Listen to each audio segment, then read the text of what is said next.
I'm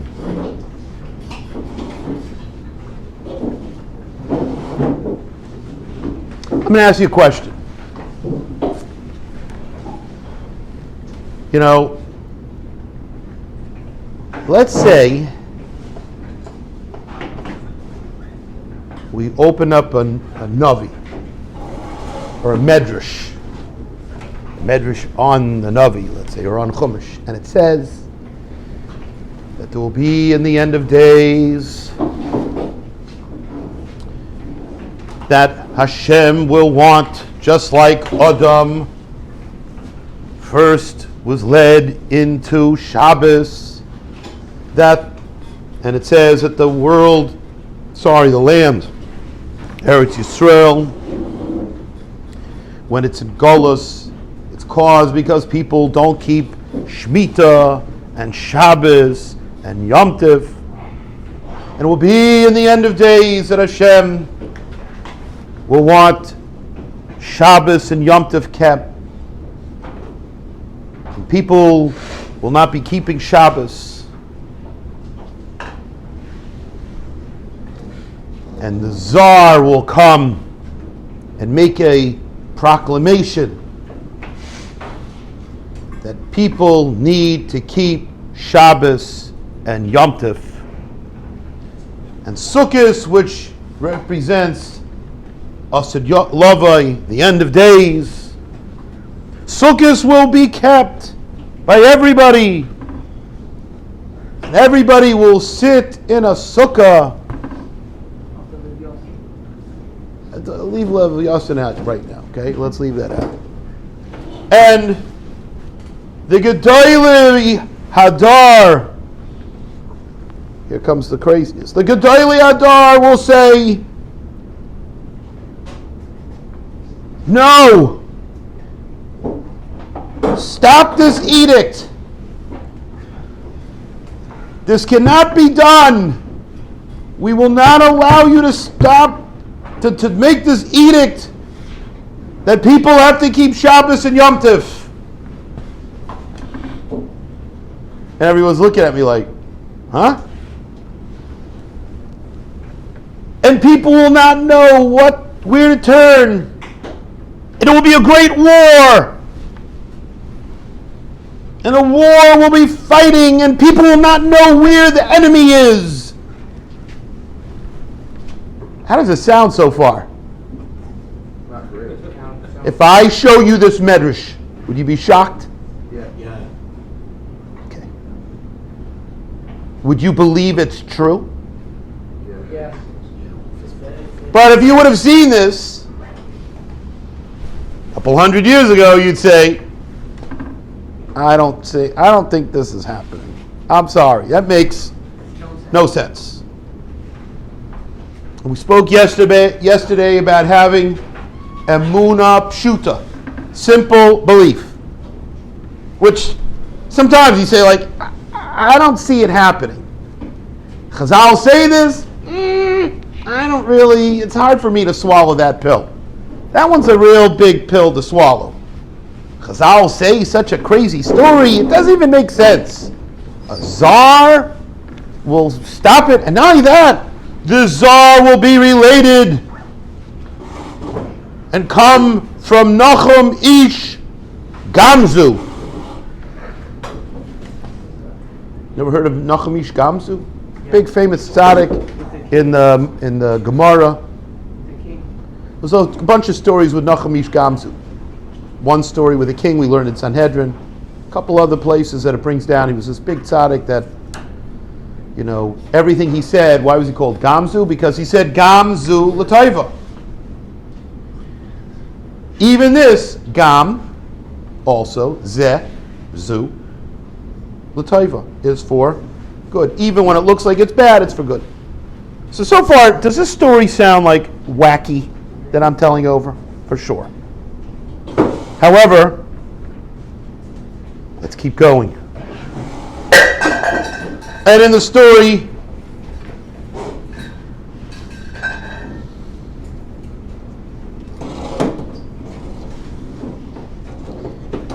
people will be choosing sides.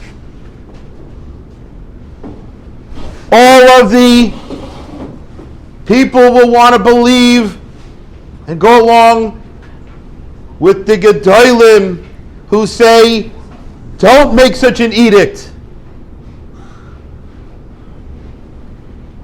Because they will say it's easier for them. What? Because it's easier for them. The Gedolim will say, no, we don't want this edict. Okay. So, gentlemen, so someone calls me up this morning from Eretz Yisrael. And they said, oh, this is crazy.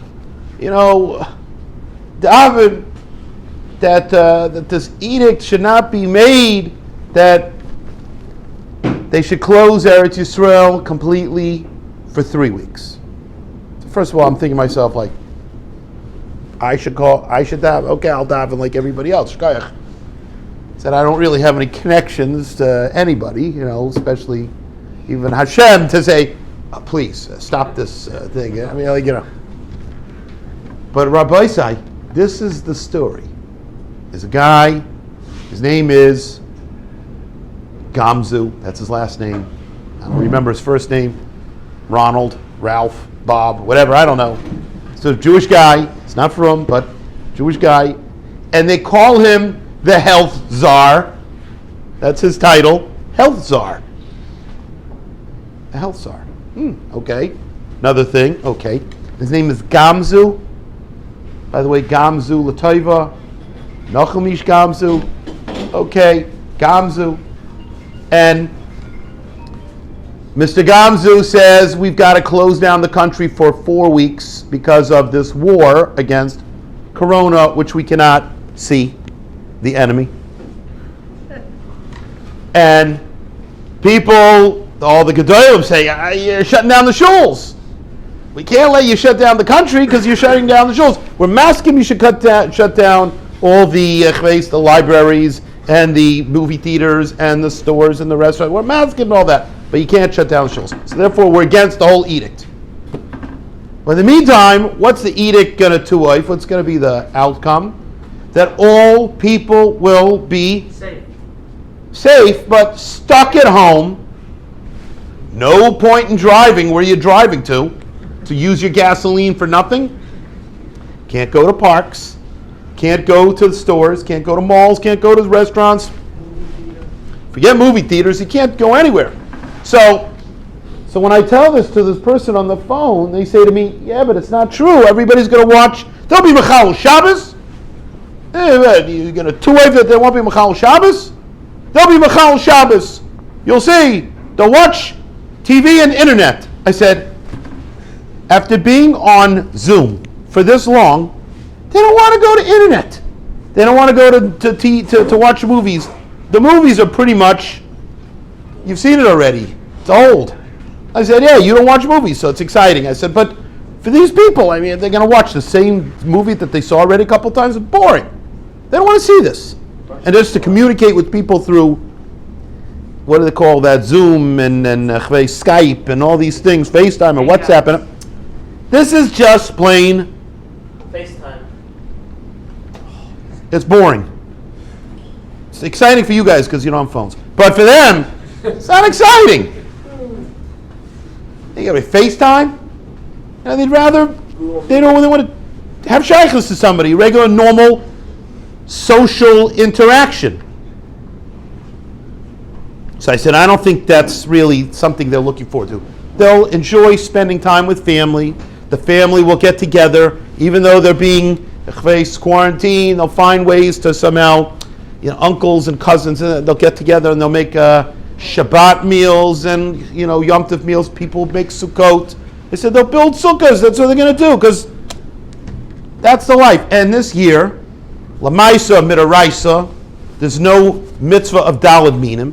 So everybody essentially will be keeping Yom Tov. Because even if you don't shake Daled Minim, you couldn't shake it anyway because it's Shabbos, the Daraisa. I said, so they'll be keeping for the most part Shabbos and Yom Tov. I said, so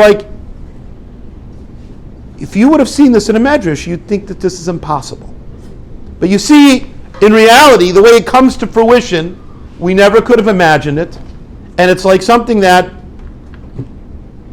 is impossible to believe, but it's here. So Rabbi Isai, all these things that we see in Chazal, while it might be difficult to imagine how it's going to come to fruition, they're there and they happen. Maybe not in the way we understand it, and that's the problem. It says, in fact, Chazal say on many occasions, it says, whoever says that Ruvain sinned is only making a mistake. It doesn't say that you're wrong. It says you're making a mistake. Because you're making a mistake in how you understand it. If whoever says that David sinned, whoever said that Shlomo sinned, all these different people that says whoever said that they did an Aveira, Einoi Ela Toya is only making a mistake. Because the mistake is in how we understand it. Rabbi Isai, you have to have, like we said, Emuna Pshuta. Simple belief. Belief that Hashem will take care of it. How? We don't know. We don't see how it happens. Gamzu! I'm learning from this guy, Gamzu.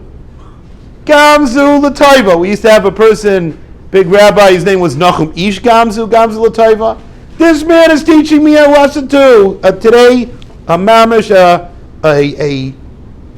person who's teaching me Gamzu L'Toiva. Whether I think it's bad. It's not bad. Gamzu L'Toiva. Looks bad, looks horrible. Gamzu L'Toiva. It's also for good. It's also good.